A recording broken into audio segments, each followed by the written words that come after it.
Stress isn't neutral. For a long time, stress was treated like a mindset issue, something to manage, something to push through, something you had handled if you were disciplined enough. You learned how to function under it, how to keep going despite it, how to normalize it. And because you could still show up, it felt manageable.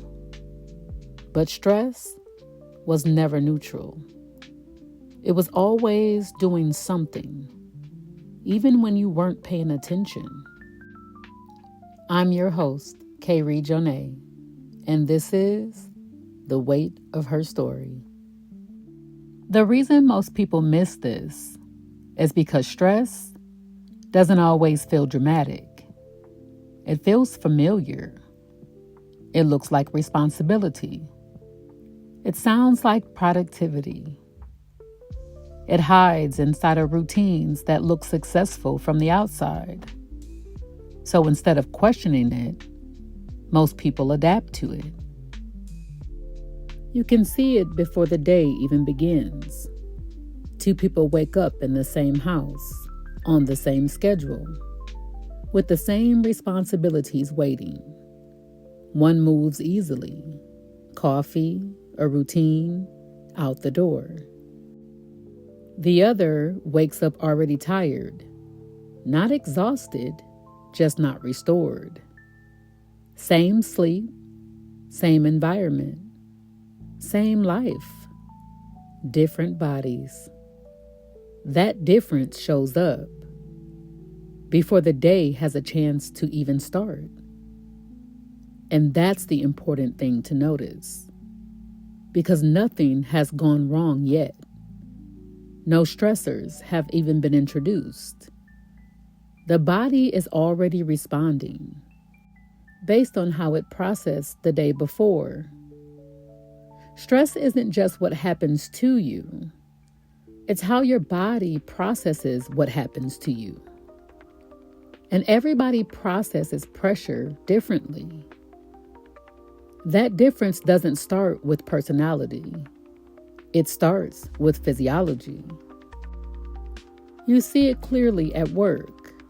Same meetings, same deadlines, same expectations. One person sharpens under urgency. They feel energized when the pace picks up. Another feels like their chest is tightening, their thoughts narrow. Their energy drops by mid-afternoon. Same job, same stress, different internal cost. For a while, you compensate. You organize around it. You schedule recovery. You build routines that help you stay functional. You don't slow down.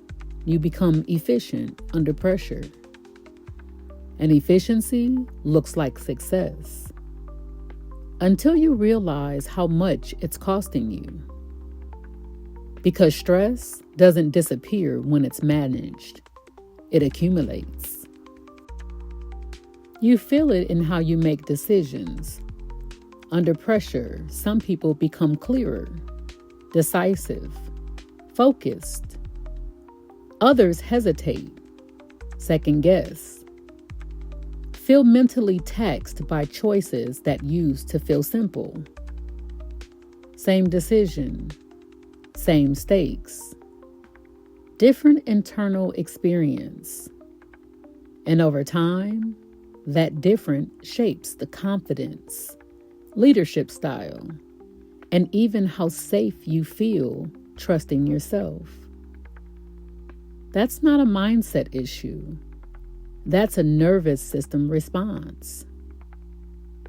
You feel it in conversations.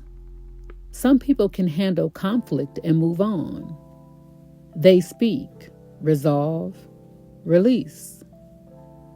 Others replay the interaction for hours. Their body stays activated long after words are over. Not because they're sensitive, but because their nervous system stays engaged longer. That's stress processing. You feel it on the way home. For some people, the workday ends when work ends. Their body naturally downshifts. For others, the stress stays in the system. The jaw tightens, shoulders lifted, mind still running. They arrive home physically present, but biologically still on. That's not personality, that's physiology. And when the body stays on long enough, it has to adapt. The longer stress stays present, the more the body adapts around it. Digestion slows. Hormones shift. Inflammation rises. Not suddenly, gradually, but quietly enough that you learn how to live inside it. You noticed it during family times, the noise, the conversation, the expectations. Some people are energized by it. They light up. They feed off interaction. Others feel overstimulated, drained before they even realize what's happening. They don't say anything. They don't complain. They just withdraw quietly. Same environment, different nervous systems. You saw this growing up, even if you didn't have the words for it. Two people in the same household, same rules, same stressors. One becomes hyperfunctional, always alert, always prepared. The other internalizes pressure, carries it inside their body, in their digestion, in their energy. Same environment, different imprint. You see it in movement too. Two people follow the same workout plan. One leaves feeling clearer, stronger, regulated. The other feels wired afterwards or wiped out. They're told to push through, to build tolerance. But the body isn't resisting, it's responding. You see it around food. Some people eat under stress and feel unaffected. Others experience bloating, cravings, shut down, blood sugar swings. They're told it's emotional eating or a lack of discipline, but often it's stress-altering digestion. Stress changes how fuel is processed. It changes appetite cues. It changes tolerance. That's not willpower. That's biology. You especially notice it on the weekends. Some people reset quickly.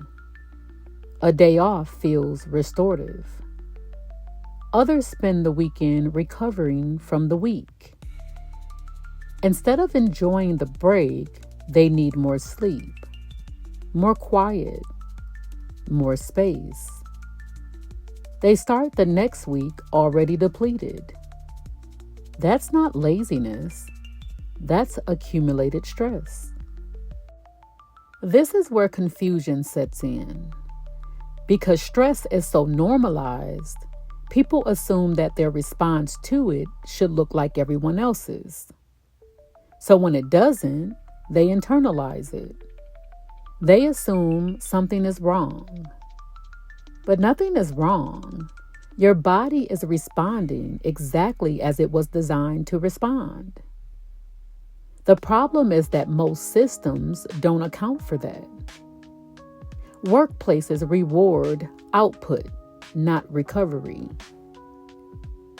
Families value reliability, not restoration.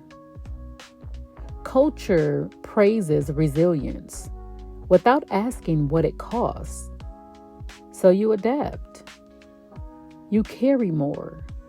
You rest less. You tell yourself you'll recalibrate later. Later becomes normal.